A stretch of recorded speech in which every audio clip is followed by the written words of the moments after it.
The quiet frontier world called Ardenfor was not known for excitement. Most days passed with the soft sound of wind moving through tall grass and the distant roar of the river that cut across the valley. This far from the center of human space, life was slow, honest, and peaceful.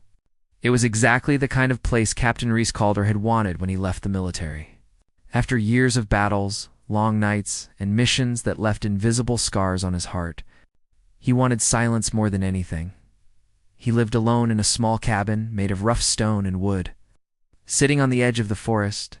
Every morning he woke early, fed his animals, checked the fence lines, and made simple repairs around the homestead. He was a man who knew how to stay busy, because a quiet mind often brought back memories he preferred to leave behind. Even then, he could not fully escape the habits of a trained soldier. He kept tools organized, kept a lookout point on a hill behind the cabin, and kept old gear stored in secure crates. He told himself it was only for emergencies, but a part of him still thought like a warrior. On the night, everything changed. Rhys had been sitting outside, drinking a cup of warm tea while looking at the stars. He liked watching the sky. It made him feel small in a calm and peaceful way. There were so many worlds, so many mysteries, and so many things beyond human reach. He often wondered what lived out there. He wondered if he would ever meet something not of this world. The answer came sooner than he expected at first. He saw only a bright streak moving across the sky like a shooting star. But it moved too fast. Too controlled. The light flickered, then burst into a shower of sparks. A deep boom rolled through the forest, shaking the ground beneath his feet. Rhys stood up instantly. That was not a meteor. That was a crash. He put on his jacket, grabbed a lantern, and ran toward the direction of the falling light. Even after all these years, his body moved like it remembered every mission he had ever been on. His steps were quick and sure. His breathing stayed controlled. His eyes stayed alert. For a moment, it felt like Captain Calder again, the soldier who had survived impossible battles. The forest was dark, but he knew every path and every twist of the ground. After several minutes of running, he smelled something strange in the air. Metal burning, mixed with a scent he did not recognize. The trees around him glowed faintly, with faint purple sparks still drifting downward. Then he saw it. A small escape pod had crashed between the trees, carving a long trench through the soil. Smoke curled up from the cracked metal surface. The pod's door was half open, sparking weakly. Something or someone was inside. Rhys moved closer, careful, ready for anything. He had seen escape pods before, but never one like this. The metal was smooth, pearly, almost alive. Strange symbols glowed softly along its side. This was not human technology. His heart beat faster, but he kept calm. He approached the opening and shined his lantern inside. There, curled in a corner, lay a figure. At first he thought it was a human woman, but as he knelt closer, he saw she was different. Her skin had a soft, silvery glow, almost like moonlight. Delicate lines of light traced across her cheeks and forehead, forming patterns he did not understand. Her hair was long and white blonde, floating lightly as if it had its own weightless energy. She wore a suit made of smooth fabric that shimmered like starlight. She was injured. One arm hung limply, and her breathing was uneven. She whispered something in a language Rhys had never heard. Her voice was soft, musical, almost trembling. Rhys placed a hand near her shoulder. He was careful not to startle her. "Hey," he said quietly. "I'm here to help." Her eyes opened slowly, struggling to focus. They were bright, violet, glowing faintly even in the dark. When she looked at him, she did not seem afraid, only confused and exhausted. She tried to sit up, but pain stopped her. Rhys gently supported her back. "Easy," he said. "You're hurt. Let me get you out of here." She blinked again, studying his face as if trying to understand who or what he was. Then, with great effort, she spoke a few broken words in a soft voice, switching to English with difficulty. "Are you human?" Rhys was surprised she knew the word at all. "Yes, my name is Rhys. You're safe now." She paused, then whispered her own name. "Liara." It sounded warm, gentle, like something carried on a breeze. Rhys slowly lifted her out of the pod. She was lighter than he expected, almost as if her bones were made of something different from human bone. She winced in pain but did not resist. Her hand clutched weakly at his sleeve as if afraid he might leave her behind. "Don't worry," he said softly. "I won't let anything happen to you." As he carried her back through the forest, he felt her trembling lightly. Her breathing was shallow, but she stayed conscious, watching him with those glowing violet eyes. He wondered who she was and where she had come from. She looked important, like a soldier, but like someone from a high place. Her suit was finely made, with elegant patterns. Her movements, even injured, were graceful. When they reached the cabin, Rhys laid her gently on his bed. She looked around the small room, confused but calmer. The soft light from the lantern made her features appear even more delicate. Rhys quickly gathered supplies, water, bandages, salve, and a medical scanner he kept from his military days. He worked carefully, cleaning the wounds on her arm and checking for fractures. Her body was similar to a human's, but not identical. Her skin healed faster under the salve, and the scanner showed unusual biopatterns. But her injuries seemed treatable. Lair watched him work with quiet curiosity. "You'll help me, even though you do not know me?" Rhys nodded. "You crashed. You were hurt. That's all I need to know." She looked thoughtful, as if the idea surprised her. "Where I come from, few would risk themselves for a stranger." "Well," Rhys said with a small smile, "humans can be strange." She gave a faint, tired smile in return when he finished treating her wounds. She relaxed slightly, breathing more steadily. Her eyes drifted around the room again, studying everything: the wooden shelves, the tools, the small lantern on the table. "This world is peaceful," she whispered. "It is," Rhys said. "That's why I'm here. Peace is rare." Leora closed her eyes for a moment. "I did not mean to come here. My ship was attacked. I escaped, but I do not know if they followed."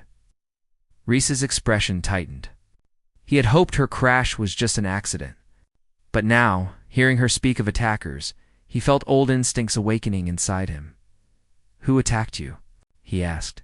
She opened her eyes again, a flicker of fear passing through them. "The Voidborn marauders. They hunt anyone connected to my family." Rhys frowned. "Your family?" She hesitated, then whispered softly, "I am Princess Leora of the Illyrian Crown." A princess, injured, alone. Hunted. Rhys felt the weight of her words settle heavily on his shoulders. If someone powerful wanted her, they might come here. He looked toward the window, the night pressing silently against the glass. He had wanted a peaceful life, but peace often liked to run away from him. And now, an alien princess with glowing violet eyes lay in his home, needing protection. He did not know what the future held. But one thing was already clear. Her arrival was going to change everything on Ardenfor, and maybe, just maybe, in ways he never expected. Morning came quietly to Ardenfor, but inside Rhys Calder's cabin, the air felt tense and heavy. Princess Leora had slept for a few hours, though her rest was troubled. She moved slightly in her sleep, whispering words in her own language, her eyebrows tightening, as if she saw something frightening behind her closed eyes.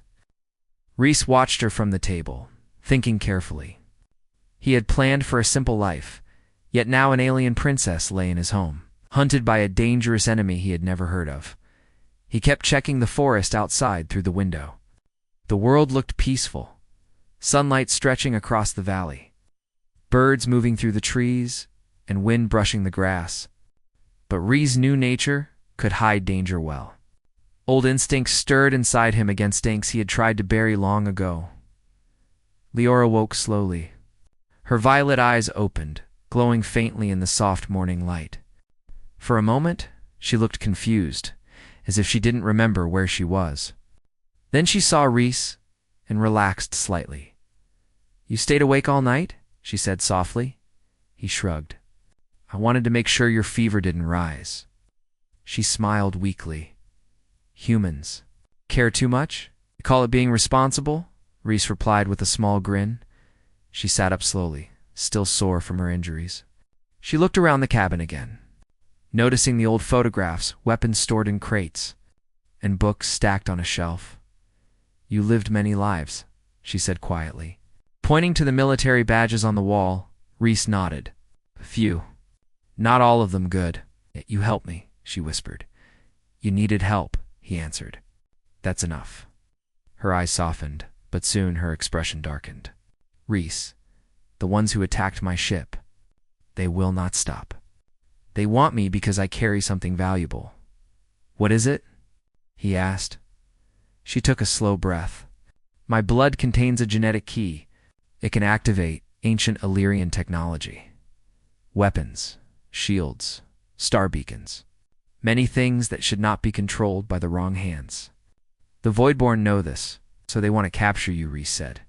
"Yes," she whispered. "And if they find this world, they will harm anyone who tries to protect me." Reese felt a cold wave pass over him. He had fought dangerous enemies before, but this was different. This was not a human war. This was something from far beyond human space. "We should move you," Reese said. "This cabin is too open." Leora nodded slowly. She tried to stand, but her leg trembled from exhaustion. Reese stepped forward and supported her with gentle care. "You are strong," she said quietly, almost surprised. "Just used to carrying heavy equipment," he replied. Together they stepped outside. Leora paused, taking in the view of the valley. She seemed amazed by the simple beauty trees swaying, clouds drifting, sunlight warming the land. "My world is bright and full of cities," she whispered. "This place feels calm." Reese looked around with a soft smile. "That's why I came here." But peace rarely lasted.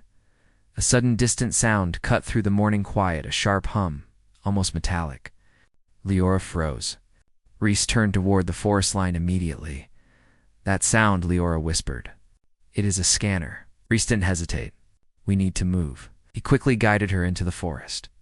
He knew old paths from his scouting days, paths that twisted through thick underbrush and rocky slopes. Leora followed with effort, leaning on him when her strength faltered. "We're heading to an old outpost," Reese explained. "Human military built it years ago. It's hidden well. They won't detect us easily." "Will your people accept me?" she asked. Reese hesitated. "Some will. Some won't. Humans are kind, but also cautious," Leora nodded. "My people are the same." They continued moving until they reached the foot of a hill. The ground here was rocky, and an old metal hatch lay hidden beneath moss and vines. Reese crouched and brushed the plants aside. He pressed a sequence of buttons on a small panel, and the door clicked open. As they stepped inside, Leora looked around in awe. The outpost was small but well built, with storage rooms, a basic med bay, and communication equipment.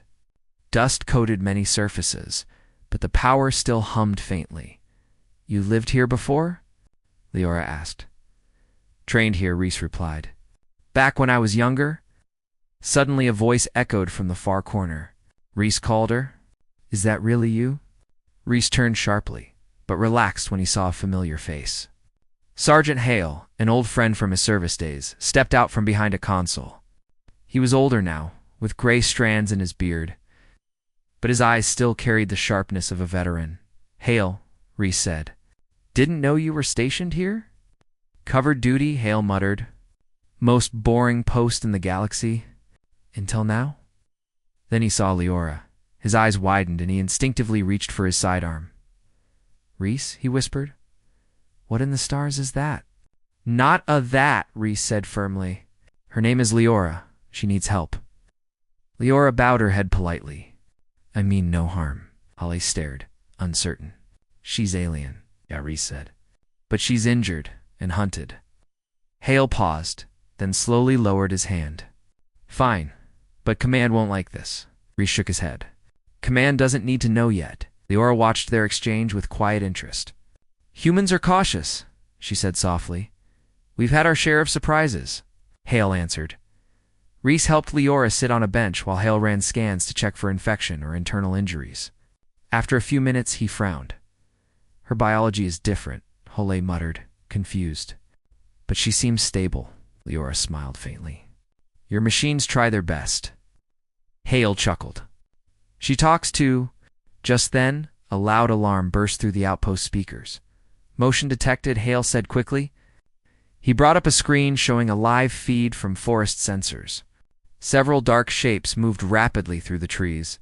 They were tall, armored, and carried weapons that glowed faintly. Leora's eyes widened. Voidborn. Rhys clenched his jaw. How did they find us so fast? They must have tracked my escape pod signal, Leora said sadly. I hoped they would not. Hale stared at the screen. Those things don't look friendly. You have to defend the outpost, Rhys said. We can't let them reach Leora. Nodded. We have weapons.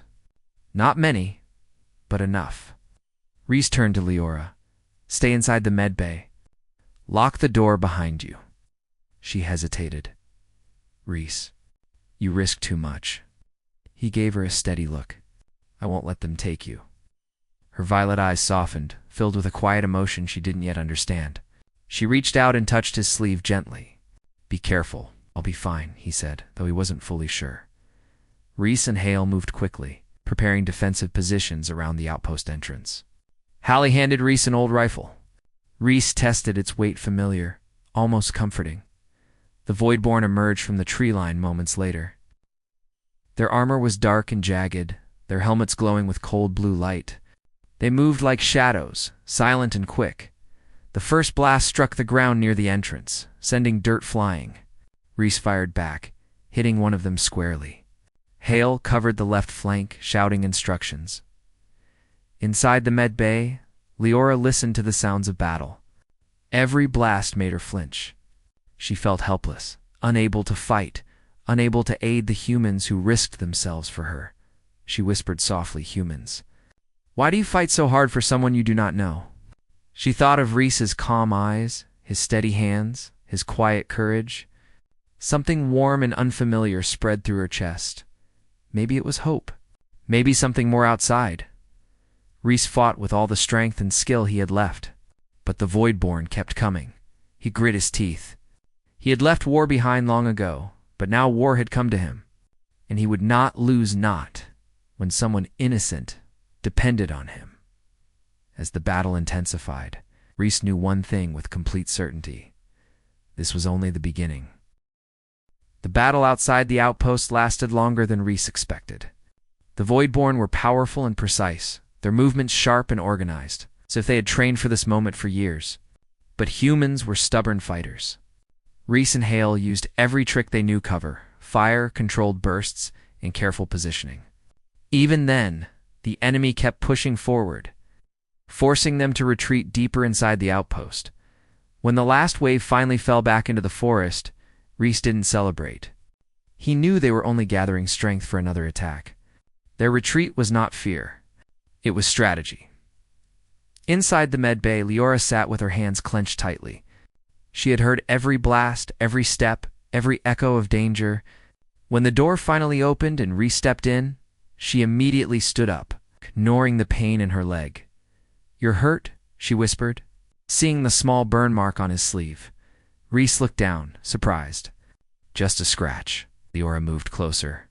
Humans always say that, even when they bleed. He laughed softly.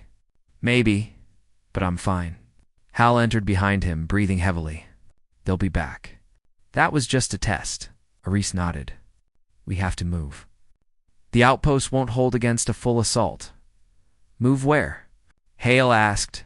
We don't know how many are out there. Leora stepped forward slowly. There's a mountain ridge west of here.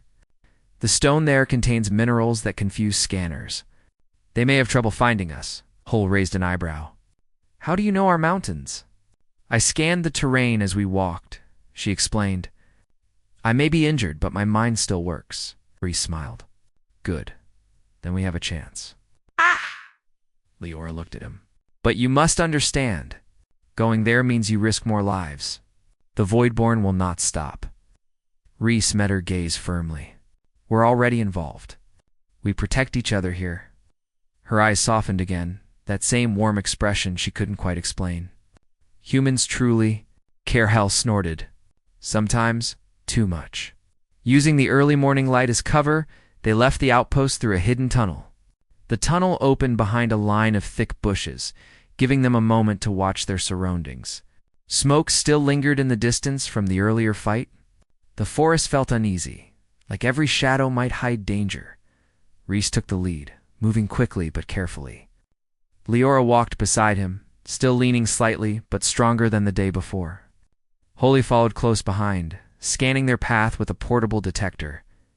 "Is it always like this for you?" Leora asked Rhys quietly as they climbed a rocky slope. "Like what?" "Danger, running, fighting." Rhys sighed. Sometimes more. That's why I came here. To stop living like that?" And yet Leora said softly, "When danger returned, you faced it without fear." Rhys looked ahead. "Fear never stops me. It just tells me what matters." Continued climbing until the forest opened into a narrow ridge. From here, they could see the valley below the outpost hidden among trees and the dark shapes of void-born scouts moving in slow patterns. The enemy was searching, methodical and persistent. Hale cursed under his breath. "They're spreading out. They're looking for tracks." Leora closed her eyes briefly. "Their leader is smart. He will not give up." "And we stay ahead of him," Rhys said. We reached the old mountain shelters. They reached the shelters by midday. The structures were ancient, built long before humans settled the planet. They were carved into cliffs, protected naturally by stone arches and thick walls. The air inside was cool and dry. Hale exhaled in relief. "At least this is defensible." Rhys set down his pack, listening carefully to the quiet. Then he noticed Leora staring at the stone walls, her fingers tracing faint lines carved into the rock. "These symbols," she whispered. "They are not human. You recognize them?" Rhys asked. She nodded slowly. "My people once explored far worlds. Long ago, before the galaxy changed. These markings, they are Illyrian." He frowned. "Your people were here before humans?" "Not exactly," Leora said gently. "They traveled. They observed. They left traces. This place may have been a rest point." Rhys felt a strange shiver. "So you're not the first Illyrian on this planet?" She shook her head. "No, but the others left long before your species matured." Hall rubbed his forehead. "This is too much history for one day." Leora turned to Rhys. "Your world is connected to mine in ways neither of us expected." Rhys didn't know what to say.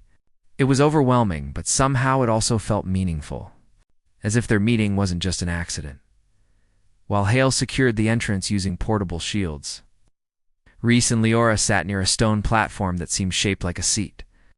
A soft glow appeared beneath her hand as she touched the surface. I didn't mean she started to pull back, but Rhys stopped her gently. "It's okay," he said. "Maybe it reacts to you." "It reacts to the energy in my blood," she explained. "The same energy the Voidborn seek, so this place is safer for you," as she whispered. "And for you," she looked at him with a quiet intensity. "Rhys, you risk everything by staying near me." "Why?" Rhys looked down at his hands, thinking. The answer came slowly but honestly. "Because leaving you alone would feel wrong. And because you're not a burden. You're someone who deserves protection." Leora's breath caught slightly. No one had spoken to her like that before. On her world, people respected her title, not her heart. Rhys was different. He spoke to her as a person, not a princess. "You are very strange," she said softly. "In a good way, I hope. In a human way."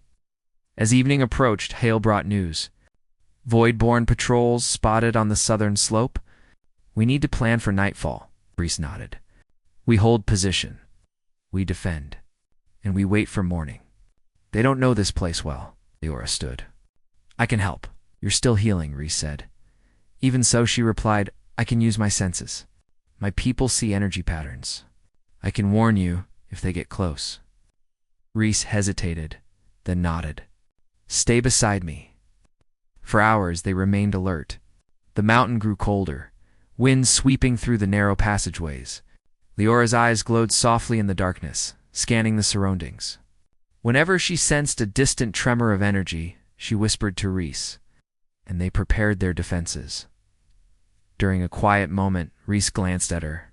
Your eyes change color when danger is near, do they? Leora asked. Yeah, they brighten. It is instinct, she explained. My people adapt their senses. He smiled. Useful? And your instincts? She asked. Mine tell me to protect you, he replied simply. She felt warmth rise in her chest again. I do not understand why you say these things. Because they're true. She didn't respond, but her gaze softened.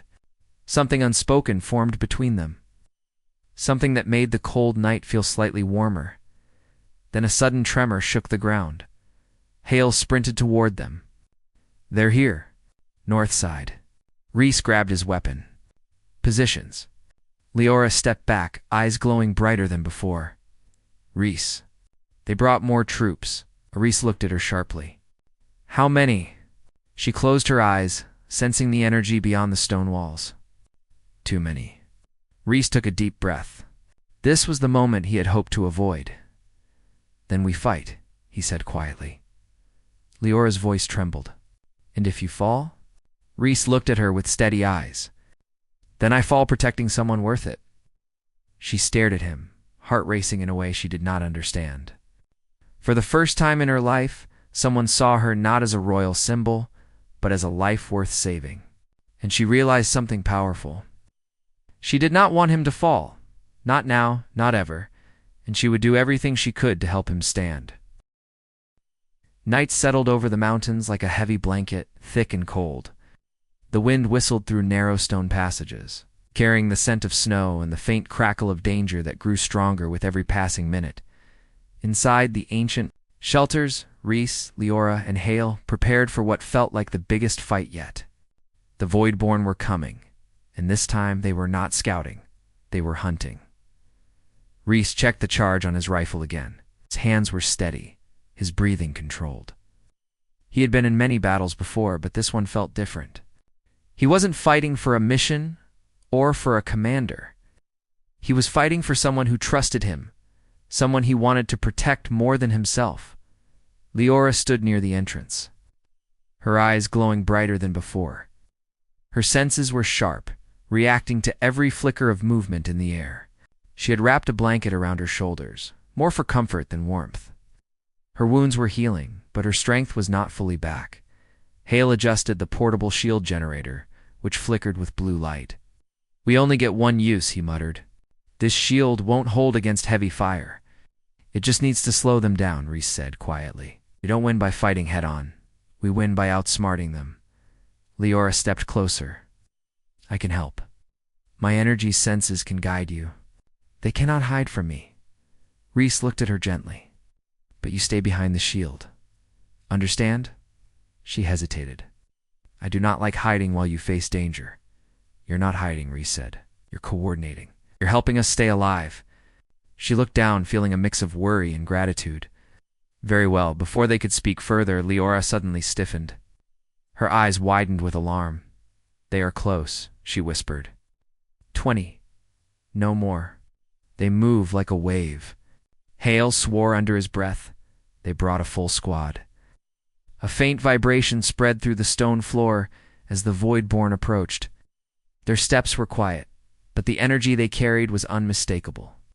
Leora pointed toward the northern slope. There, she said. They split into two groups. One coming from the ridge, one from below. Rhys nodded. Good. Hey, take the lower entrance. I'll handle the ridge. Hale grinned nervously. It's like old times, huh? Hopefully better than old times, Rhys said. Leora touched Rhys's arm before he left. Be careful, she whispered, her voice trembling with emotion she didn't fully understand yet. Rhys nodded once, a soft expression in his eyes. I'll come back. He moved out into the cold, the wind brushing past him as he positioned himself behind a rock formation. The mountains were quiet except for the faint hum of Voidborn armor. Blue lights flickered in the darkness like cold stars. Rhys crouched, waiting, then he saw them. Voidborn soldiers climbed the ridge with unnatural grace, their armor blending into the night. Their weapons glowed faintly, pulsing with energy. The first shot came from Rhys. He fired a controlled burst that hit one soldier square in the chest. The soldier stumbled but didn't fall. Immediately, voidborn armor was tough. Reese adjusted his aim and fired again, finishing the job. The rest of the squad reacted instantly. Blue energy beams tore across the slope, striking rocks and sending shards flying. Out. Reese rolled behind cover and returned fire. His blasts echoed through the mountains, marked by the deep hum of voidborn weapons. Inside the shelter, Leora's heart raced as she sensed the energy around Reese. 3 more from his right, she said urgently. They move fast. Hale nodded. I'm sending him a signal. He fired a flare round into the sky. The flash of light caught Reese's attention, guiding him just in time to shift position before an energy bolt hit where he had been seconds before. Good call, Reese muttered under his breath.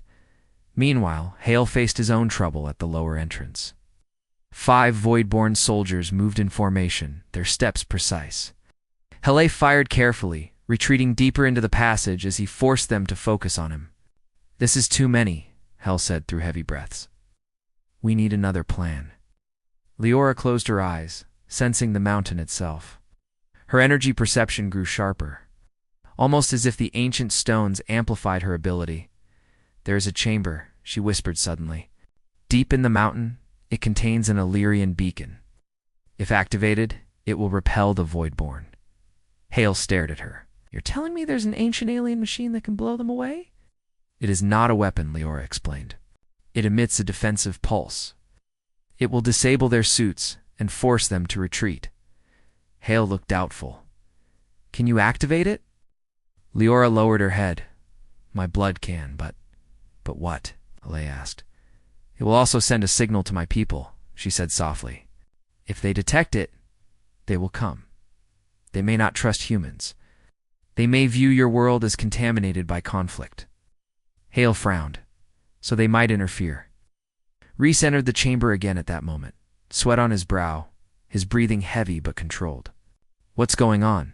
Leora turned to him. Know how to stop them. Reese listened carefully as she explained about the beacon. When she finished, he didn't speak right away. He looked at Leora with a thoughtful, serious expression. It's your choice, he said at last. Not mine, not Hale's. If you activate it, you may change everything for your people, for mine. Leora's voice trembled. I do not want to bring trouble to your world. Reese stepped close, his voice soft but steady. You're trying to save lives. That is never wrong. Leora looked into his eyes. She saw no fear, no doubt, only trust. Deep, sincere trust. It filled her with courage she didn't know she possessed. I will do it, she said quietly. But you must protect me while I activate the beacon. Reese nodded. Always. They moved deeper into the mountain, following the glowing symbols carved into the stone. At the end of a winding passage, a round chamber opened, bathed in pale blue light. In the center stood a tall crystal structure, pulsing faintly, as if it had been waiting for centuries. Leora approached it slowly. The crystal brightened as she came closer, reacting to her presence. Hale and Reese took defensive positions at the entrance. The Voidborn were close, so close that the ground trembled with each step.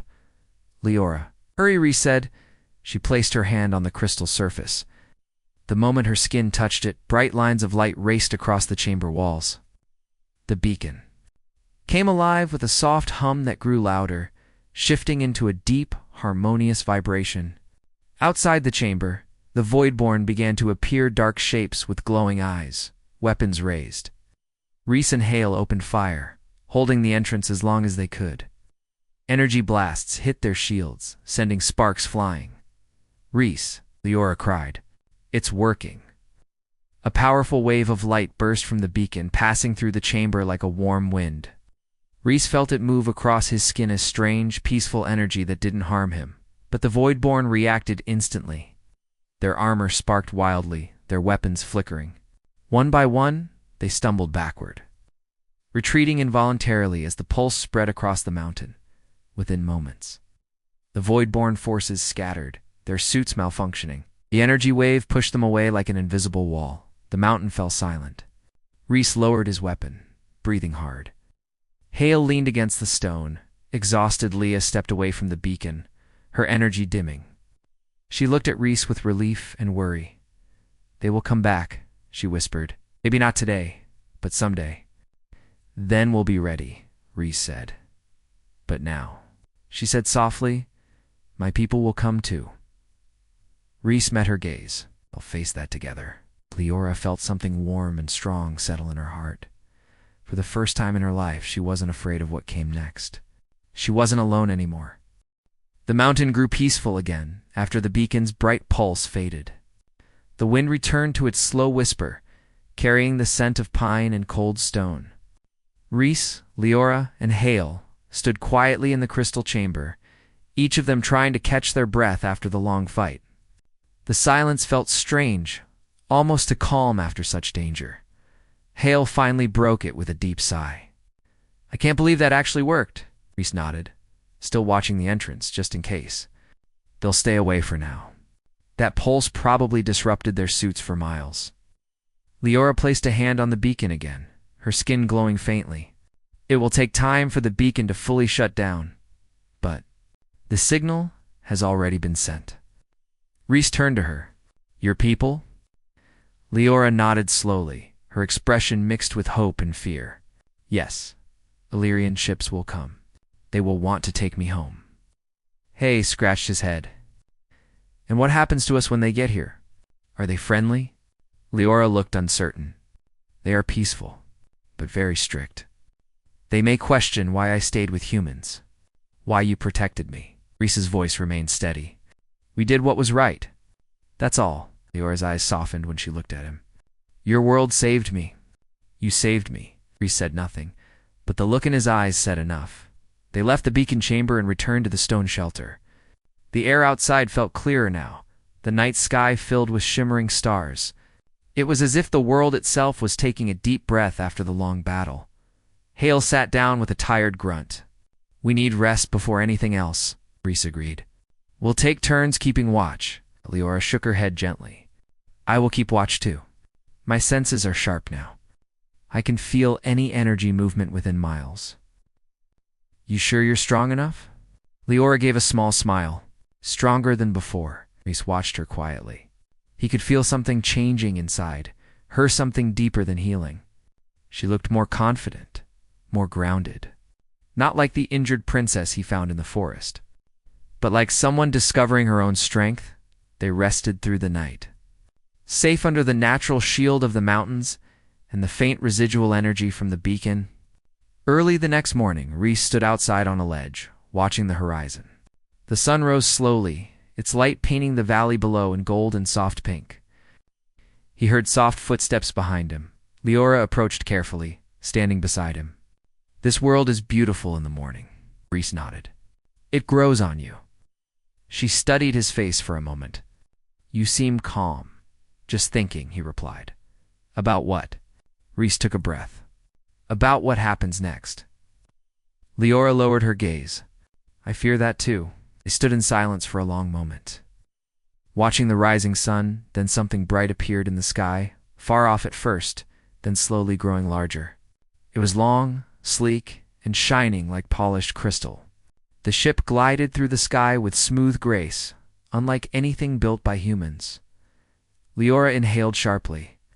An Illyrian royal cruiser. Hall stepped out from the shelter and whistled. "Now that's a ship." As the cruiser descended, a soft hum filled the mountains. The craft hovered above the ridge, sending down beams of gentle, shimmering light. Rhys felt tension fill his chest, unsure of how the next moments would unfold. A platform of pure light lowered from the ship. Figures stepped out tall, graceful, with glowing silver armor and long shimmering cloaks. They moved with elegance and caution. One of them, taller than the rest, stepped forward. His eyes glowed a soft blue, and his expression was calm but serious. "Princess Leora," he said in a musical, clear voice, "we have come to return you home." Leora stepped forward slowly, her posture straight and regal. "Captain Cerise," she said softly, "I am grateful you came." The Illyrian captain looked at Rhys and Hale next, his expression unreadable. "Humans." Rhys kept his stance steady. "We helped her. She crashed, and we protected her from the Voidborn.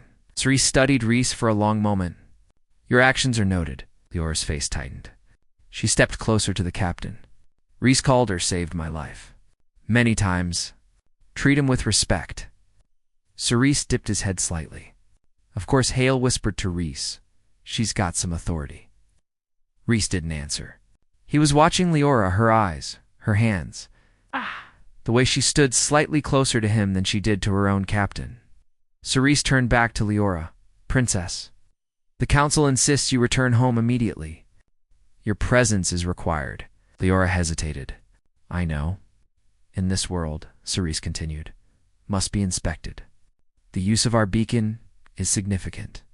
We must evaluate the planet for security risks. Cerise stepped forward. Arden 4 is peaceful. We don't want trouble. Cerise raised a brow. Your world already has trouble. Leora suddenly lifted her chin, her voice steady and strong. Captain Cerise, I will speak to the council myself. This world protected me. The humans here fought bravely not for power, not for reward, but because it was right. They deserve respect, not suspicion. Cerise seemed surprised by her firmness. Princess, you speak boldly. I speak truth, she replied. Reese felt a quiet warmth hearing her defend his world. Cerise nodded slowly. Very well, but we must leave soon. The council waits. Leora turned to Reese. For a moment, the rest of the world faded. She looked at him with deep emotion, her eyes glowing softly in the morning light. Reese. She paused, searching for the right words. Everything I learned here changed me. You showed me kindness without duty. You protected me without expecting anything. You treated me like a person, not a title. Reese felt the weight of her words. You're not just a princess. You're someone worth protecting. Leora's eyes shimmered.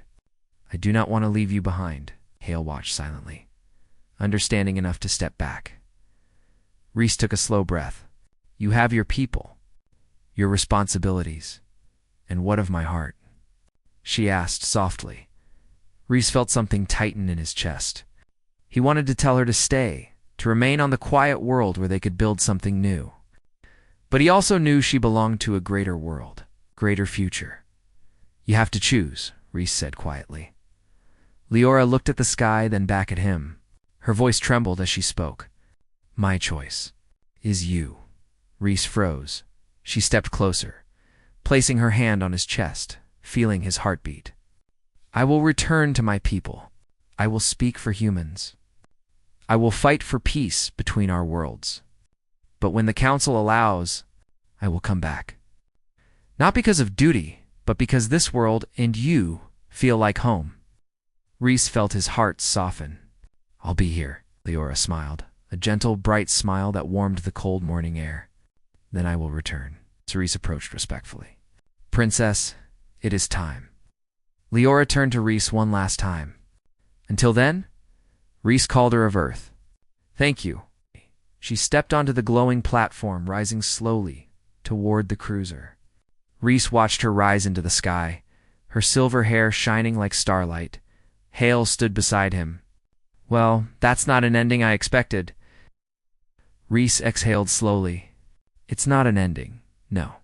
Hale asked. Reese looked up at the bright ship as it disappeared into the sky. It's the beginning of something bigger, somewhere far above. Leora placed a hand over her heart, whispering softly, I will come back.